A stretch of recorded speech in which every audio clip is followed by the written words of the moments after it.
allow me to introduce Sean Casten and Lauren Underwood.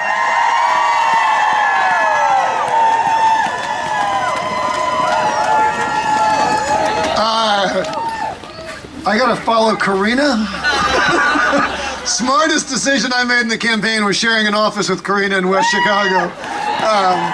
Hey, so when I got out of bed this morning, my wife said, she looked at the weather forecast and she said, "You think there's gonna be a crowd?" And I said, "You remember that weekend before the election? Remember it was raining? And we're sitting there saying, are people gonna show up?" And not tens, not hundreds, but thousands of people showed up, put on their rain ponchos, went out. There's going to be a crowd. So thank you for coming. Thank you for everything that you're doing. We took back the House.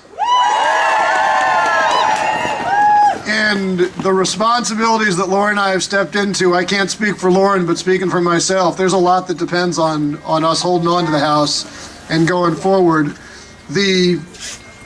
It is awesome to be in a class that has so much diversity in it. So much diversity by gender, by sexual orientation, by religion, by skin color. We are in a class that looks like America, but what is to me much more important, it is a really, really smart group of people. You guys are extremely fortunate to be represented by Lauren Underwood. I'm extremely fortunate to serve with Lauren Underwood. And people like Alyssa Slotkin from Michigan, who was negotiating for the CIA with ISIS a year ago and is now serving in Congress. People like Johanna Hayes, who was the Connecticut Teacher of the Year. These were people who didn't have to do this, but stepped up. And I gotta tell you, I took my daughters and they met a whole bunch of the incoming members. And at the end, they said their favorite member, I'm sorry, Lauren, was not you. It wasn't Raja. It wasn't me. It was Katie Porter. And what they loved about Katie was Katie sat down and said, "You know what I hate about the media? They ask me every day, what's it like to be a woman and run for Congress?" And I say, "I don't know any other way to run for Congress." So that's the class we got. And I want to just tell you, as we're sitting here coming up on Martin Luther King Day, hey, let there be light. Now, as we're coming up on Martin Luther King Day, you look at the Congress right now, and we are slowly realizing the dream of being represented by people because of the content of their character. And what we are fighting against is that the realization of that dream is a nightmare for men of low character.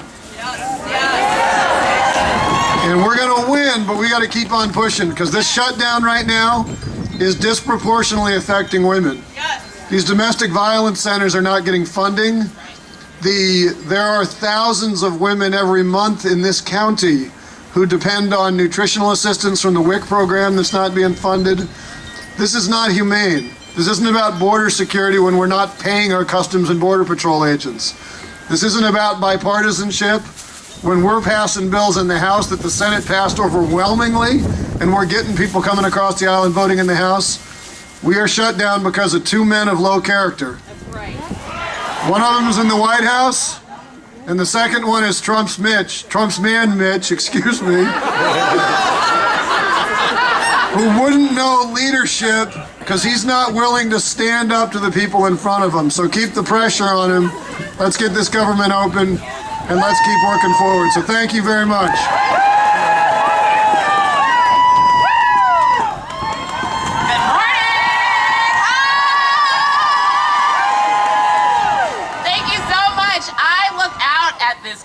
And there's so many friends here. I am so thrilled to be back at the Women's March with all of you. Thank you for coming today. Thank you for braving the cold, but more importantly, thank you for all that you've done in these last 2 years.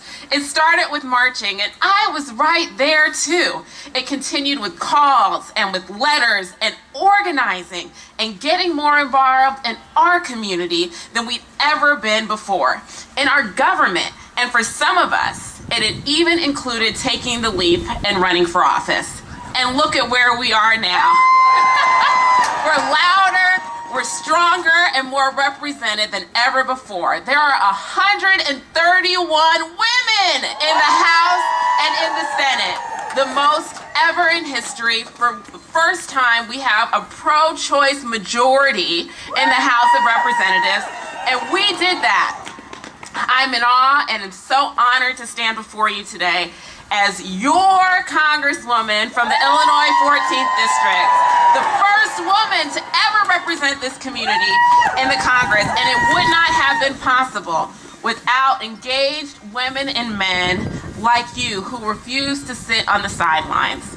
Like you, I'm frustrated with all that's gone on in Washington these last couple of years. We saw what happens when elected officials choose partisan politics over the people they serve.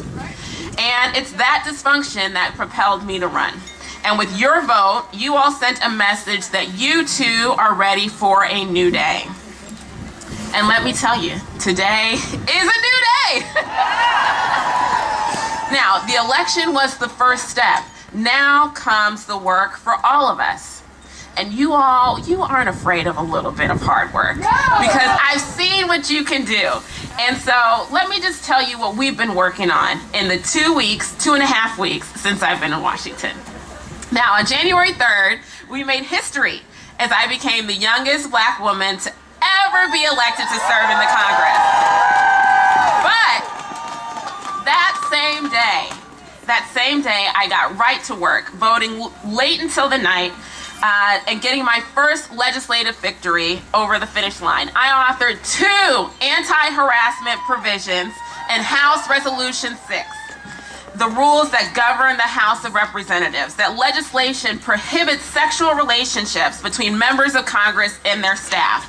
It bans the use of non-disclosure agreements that have been used to silence victims of sexual misconduct and silence both the survivors and the witnesses.